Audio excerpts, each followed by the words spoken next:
Hello, today in our lesson we are solving a problem on the application of momentum. Let's see how this concept works in a concrete example. Example. A rugby player with a mass of 19.2 kilograms, running at a speed of 7.5 meters per second, collided in the air with another player with a mass of 112 kilograms, moving in the opposite direction. After the collision, the players stopped. First question. Draw a diagram of the situation before and after the collision, identifying the masses and velocities in the figure.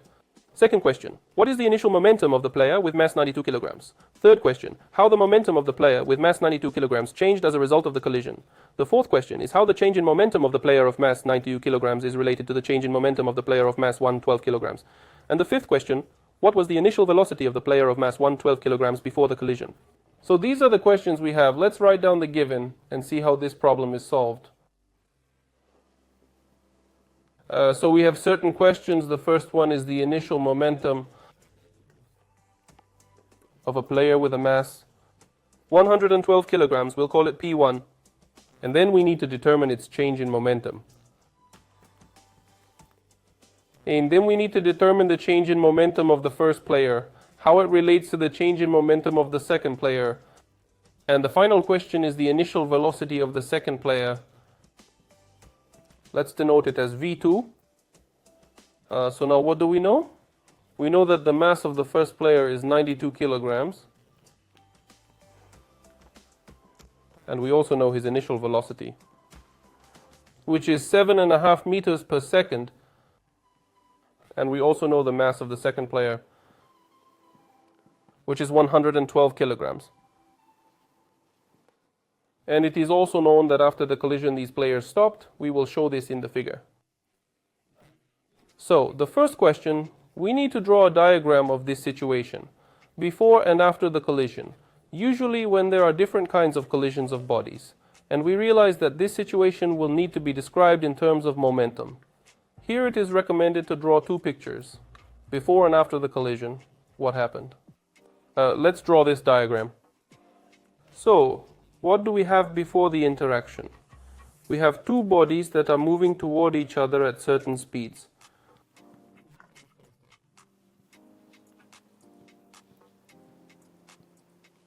V1 and V2, and accordingly each body of course has a mass M1 and M2. So that's what it was before the interaction.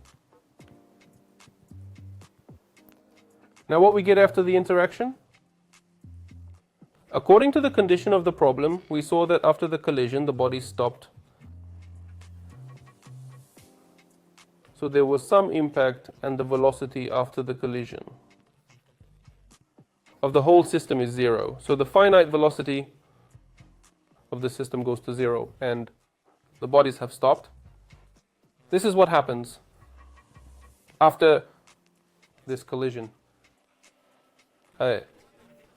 This collision as a whole we can call inelastic, because the bodies after the impact are standing still. It means that the energy of motion had to be transformed somewhere, and in all likelihood that energy has been lost to generate some heat, or some deformation has taken place. Because in an elastic collision, as we remember, energy is conserved, and these bodies in an elastic collision would still be moving after the interaction.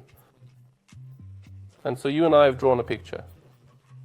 Now the second question is for us to find the initial momentum of a player with a mass of 6 kilograms. Now this momentum is determined by the formula. Is the product of the mass of this player and his velocity. Let's substitute a value. 92 kilograms times 7.5 meters per second. And we get a value of 690 kilograms per meter per second. I remind you that momentum has its own unit of measurement as kilograms per meter per second. So it doesn't have its own unit of measurement, so we leave it as it is. Now the third question. How did the momentum of a player with a mass of 92 kilograms change as a result of the collision? Let me remind you that the change of momentum of a body is nothing but the difference between the final value of the given momentum and the initial one. So let's write that P1 stroke is, let's say, the final momentum of a given player, and his initial momentum is P1. What do you and I have in this situation? We have the final momentum of both players after the collision is 0. So therefore here, the final momentum of the first player is also 0. The initial momentum, you can see we have 690 kilograms per meter per second. So the answer is that the change in momentum of the first player is minus 690 kilograms per meter per second. So that was question 3. Fourth question. How is the change in momentum of a player of mass 92 kilograms related to the change in momentum of a player of mass 112 kilograms? So what we need to say now is what the relationship is between these two changes in momentum. But you and I remember that according to the law of conservation of momentum, as much as the momentum of one body in the system changes, so does the momentum of the other body. Why can we draw this conclusion? Based on the law of conservation of momentum, we see that the total momentum of the system remains constant. And this suggests that as much as the momentum of one body has changed, so much will change the momentum of another body. That is, their total change in momentum will be 0. So modulo these two changes in momentum will be equal to each other. So it turns out that the change in momentum of the second body is also equal modulo 690 kilograms per meter per second. And now, based on the fact that we now know what the change in momentum of the second body is equal to, we can find the velocity of this body. Because the change in momentum of the second object is also its final momentum minus its initial momentum. Again, the final momentum is 0.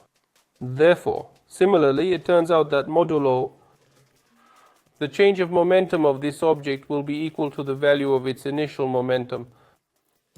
So the answer is that V2 is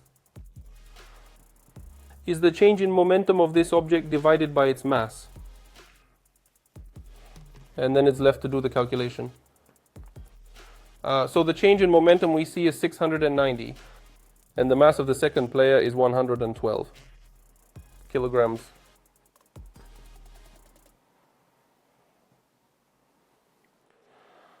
So after calculations, we get an answer of about 6.2 tenths meters per second is the speed of this player.